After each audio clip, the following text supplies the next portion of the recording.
If you like our video, click the button to subscribe to our channel and get easy access to new content. To see our full suite of ad-free video courses, instruction manuals, and quick reference guides, visit us at www.teachucomp.com. After you open your company file in QuickBooks Online, you see the QuickBooks Online interface. At the top of the interface is the QuickBooks Online toolbar, which contains buttons you can access from almost every page in QuickBooks Online. At the left side of the interface is the navigation bar, which contains the plus new button that lets you create new transactions, followed by links to the company file's other pages.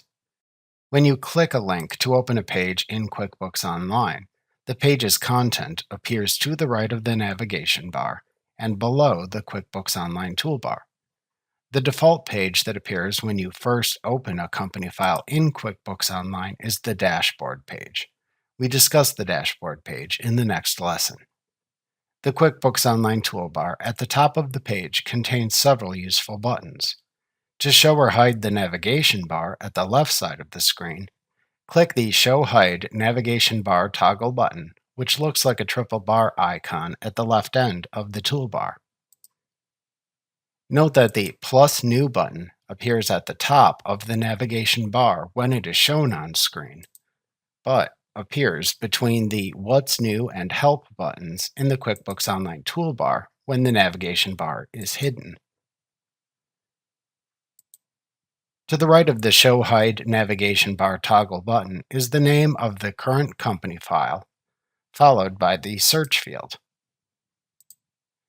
At the right end of the QuickBooks Online toolbar is the Business Feed button, the Contact Experts button, the What's New button, the Help button, the My Apps button, the Notifications button, the Settings button, which looks like a gear icon, and the User button.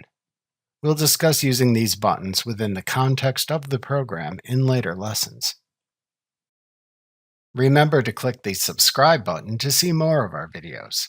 See our full suite of courses, instruction manuals, and quick reference guides at www.teachucomp.com.